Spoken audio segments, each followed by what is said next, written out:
Evelyn, so thanks for being on the show on Filmspiration once again. Everyone out there in Filmspiration land, if you haven't done so, please hit subscribe and also ring that little bell. Hit that little bell. That way you're notified next time I make a new video. So Evelyn, so one of the things that we spoke briefly over the phone about yesterday was basically underrepresentation of Afro-Latinx in film, television, etc. Go ahead and take the floor. Oh boy, where do I start? Yeah, right. Not a small topic. Not a small. I think that's where I'm going to start. I think this is when I realized that there's a problem. Okay. I used to watch novelas with my mom all the time. Yep. And I heard that Celia Cruz was going to appear. I love Celia Cruz. She's the queen of salsa. She's amazing. And I'm like, okay, she's going to come in. I don't know. She's going to play a lawyer or something. She was a maid. She was a maid in a novela. And I was like, that's it. I'm not watching anymore unless they have Afro-Latino representation. Because it's like, she's a queen of salsa. Yeah, that's Celia Cruz. Celia Cruz. She played a maid. I don't remember what the name of the bodega because I was so frustrated. But that's when I realized that when I turned, flip into the Latino channel, that there were no Afro-Latinos. There was nobody that looked like me. That nobody looked like my father. And it was just sad. So I stopped watching novelas or any Latino programming until I noticed that some of the Afro-Latino, like Zoe Saldana, came to the scene, and I was like, wow. Yeah. She's Dominican, half Dominican, but it was like she spoke to me, but it's still a problem to this day. And I think that it's sad, and we should definitely, especially in Latino networks, we should definitely hear that voice. When you saw Zoe, and I hope I don't screw up, Saldana, right? Mm-hmm. Why was that important to you when you saw the image of her on the screen? Why did that speak to you? Because I think it's so important for Latinx, for people of color, to see themselves in positive lights, to see themselves in general, but in positive lights, versus the images of, your more dark skinned or your more indigenous people in the novelas always being your comedic sidekicks, but rarely ever the main characters within those narratives. And slowly and surely that's been changing, not as fast as I would like, as I mentioned to you yesterday. But why was that so important and impactful when you saw Zoe Saldana on the screen? I just felt hope. I felt like there's hope for us to make as successful as she's been. And she made a bold statement. I think that just her look and the movie choices that she made was very influential. She didn't play a thug. She didn't bow down to those stereotypes. I think for just watching her, I was just amazed and inspired to create content for Afro-Latinos. With the Bodega Makeover, my host is Dominican, Afro-Dominican, so he reflects me. And when I hear people say, well, it's not going to work, it's like a slap in the face. You're slapping my face. Why saying that my story is not good enough. So, yeah. Why have they told you it's not going to work? Because, and we'll go into the reasons why tell me why you disagree with that, because I definitely disagree with that. Yeah, I think that the entertainment industry doesn't know what to do with Afro-Latinos. I don't think they know where to put them, and they don't understand that we can be put anywhere, I forgot the name of that actor. He's Cubano. He was in a Tyler Perry movie. My God, his name escapes me, but I didn't realize he was Latino until I, went to IMDb. I said, wow, he's Afro-Latino, so we can play any role. But I think for me, my opinion is the industry doesn't know what to do with us. They don't know where to place us because, we don't have that typical Latino look. Yeah. So I think that's what it is. I think part of the industry is, you know, when you have an industry, Hollywood and film and television, et cetera, that is so used to categorizing things and people, like, you know, genre and this look and this role and all that nonsense, that when that's the mindset of how to handle things, then you take a look at what somebody is not for those categories versus what they are and all that they bring to the table. Right.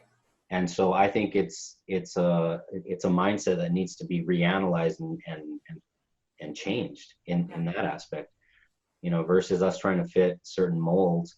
Why don't you see what we bring to the table? Because, you know, many different people, we bring a lot to the table. You know what I mean? And so look at my 2 cents is, look at a person for what they're bringing to the table, not for how they're not fitting into your category boxes. Yeah. And I think that, you know, unfortunately, you know, Hollywood have, I think, missed a lot of great talent, you know, and also historically, you know, we've been left out on a lot of things. You know, Latinos fought in the World War. How come they're not in movies? I just feel like it's so black and white, you know, it's just one or the other, you know, and I think, you know, they're missing out on a lot of great stories, you know, and people are not realizing that Latinos been around for many, many years. Yeah. Afro-Latinos have been around for many, many years. Well, and what do you tell all those Afro-Latinos who say, you know what, I got a story, or, you know, I'll tell you what I tell people afterwards, but, you know, somebody who's got a story, everyone's got a story, what do you tell some of the Afro-Latinos out there who want to express those stories, who've never been curious, if at the very least curious about, how do I tell this story and whatnot? Yeah. You know, I think that creating your own content is one way. And the other thing too is casting. If you're gonna go for an audition, and you know, you can say, hey, I think, you know, I can play this role, even though they're not looking for an Afro-Latino. I would do it anyways, just in case maybe the director said, well, I didn't even think that maybe I should change my character. You know? So I think that try everything. Let's talk about that for a moment, because a lot of times when I've written characters in short films, my feature film, admittedly, I look at my actors and I look at very personal traits about them. I write some of those traits into the character, and then they think it's a coincidence at first that, oh, like, you know, they're reading and they're like, oh, I can connect to this because this happened to me. And I'm just like, well, that's kind of why I wrote it, because you need that connectability. And so do you recommend that film production companies, content creation companies look at a person and maybe go for the more talented person, even if it wasn't the person that they thought should, you know, be in that role? Because I'm all for that personally. Yeah, for sure. I think that you know, if the world was thought like you, then we'll be a happier place, a happier planet. But, you know, I think it's harder for Afro-Latinos because, you know, we also limit our mindset too. Like, oh, you know, that role couldn't be for me, or I don't think I fit that role. And I think we also have to sort of rethink, like, no, wait, I can do this. I think that, you know, I can connect with this character. I think if there's a connection, I think you should do it. Even if they're looking for a white male 45 to play, I don't know, a cop, you know, and then you say, wait, I have families who are cops. I think I can connect with this character, and I'm African American or Afro-Latino. I should still do the audition, because you never know. they might change the character. You never know. And then on top of that, I mean, what if the case is that somebody who was never conscious of Afro-Latinos in that casting room realizes, oh, wait a minute, this is probably a demographic that I don't know too much about. Maybe I should be giving them more consideration, more thought into, you know, who they are as a people and whatnot. And so by even just trying out, your physical being, your presence there as a person is providing exposure. And there's so many great stories of Afro-Latino. I mean, look at Roberto Clemente. Like, are we gonna write a story about him? I mean, is there gonna be a movie about him? You know, Talk to me about Roberto Clemente, because admittedly, I don't know too much about him. I've heard the name before. So. Yes, he's a Puerto Rican baseball player. Yes. Yep. And he, he was a humanitarian. And he has a great story and how he, struggle speaking to Spanish, struggle in the field. Because people don't know where to put him. He's Black. Mm-hmm. He speaks Spanish. Yeah. It's like, why? It's like it's too much for marketers, to like. I could already see like in the cartoons where mm-hmm. Their heads are steaming and it's starting to go into like overdrive and whatnot. Because And Celia Cruz, I mean, I know Netflix. I think it's Netflix or Hulu did a episodic on her story. That was good. But there's more. There's more Afro-Latinos. I think that their stories need to be told. Do you see hope working from the grassroots or from the ground up, Evelyn, or do you see it happening more in giving Afro-Latinos that exposure, starting from the top down and convincing some executives in Hollywood or New York? Or is it both, from the grassroots and the top down? I hardly believe that is just grassroots. I think we need more content. We need more content control. I think that we need to control content. Let me go back. We need to control more of the content. Because if we control more of the content, we can actually select our stories, right? I mean, going to executive, I think you can ask them, do you blue in the face? Yeah. But if you can create your own content, create your own stories, there's so many platforms, why not? If that should stop you from creating a role for an Afro-Latino or an Afro-Latino story or somebody who fought in the war who was Afro-Latino. I forget his name, but he was he was a Dominican, and he was part of the Tuskegee Airmen, and no one knew. Yeah, really, no one, he was Dominican. Yeah. No, so those stories, you know. Those.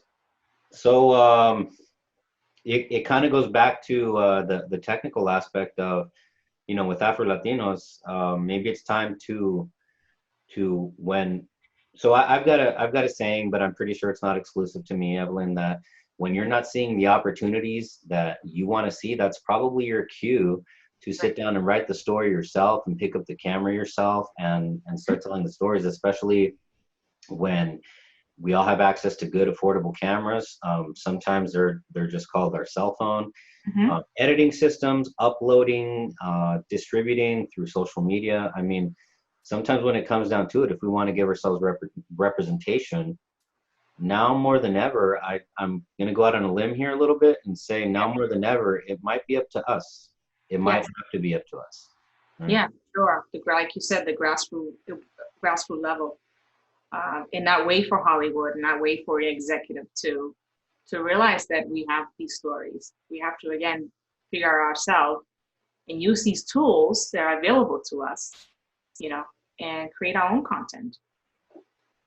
Good. And one of, like, though I know it's not directly related, Afro-Latino content, but I mean, I remember probably in like 2010, 2009 and 8-ish, like at the grassroots level, so many people that I knew, everything was zombies and post-apocalyptic. Those two genres have always been big for a long time.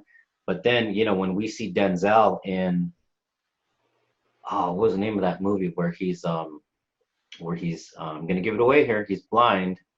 But basically what you saw was that there was so much at the grassroots that I don't know if this is what happened, but I'm going to go out on a limb here and say, maybe is this what happened? Mm-hmm. So much content for post-apocalyptic and zombie type of stuff. Did that leak upwards to where executives said, hey, this is a thing. people want to see more of this, and then you have, you know, more at the highest levels, more productions of post-apocalyptic and zombie type of content. Like, because I'm a strong believer in it being a combination of the both, but it being a little bit more heavy on the grassroots side. Yeah. Because from the grassroots, I think if you as an independent content creator speak loudly and consistently over time, somebody's going to notice. Yeah, whether or not they do or do anything about it, you know, I can't help that or say that. But the thing is that at least you had been putting your stories out there.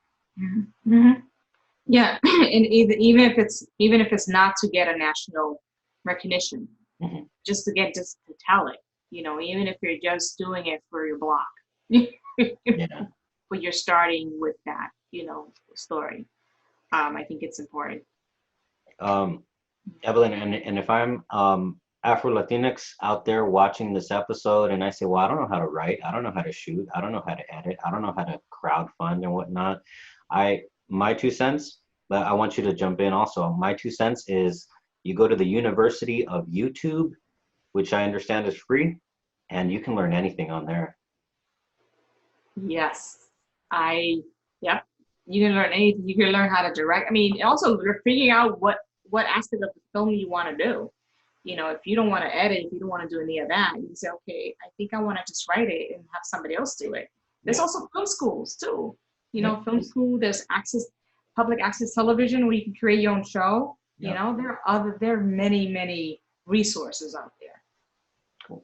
Evelyn, just to close out, with regards to Afro-Latinx representation or underrepresentation, what more would you like to, you know, add to the conversation?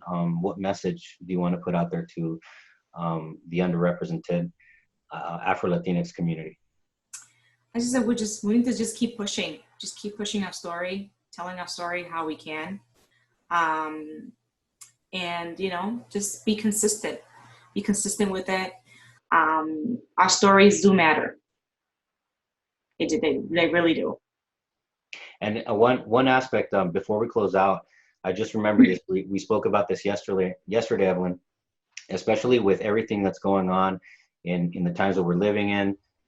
Black Lives Matter, George Floyd. I mean, a lot of minds have been changing for a long time, but a lot more. We saw a new wave of, like, for example, and unfortunately, it took recently George Floyd or Rayshard Brooks, and it shouldn't have, because the way that these gentlemen passed it should never be acceptable. But the thing is that we are seeing a lot of corporations. Let me gather my words. You're literally watching the wheels turn.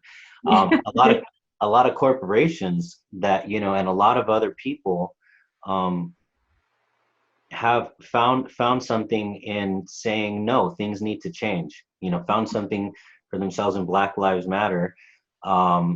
White people, Asians, Latinos, you know, there's a moment right now in time when I think we've gotten closer, or a whole lot closer, to just that understanding of, you know, we need to listen to other voices out there.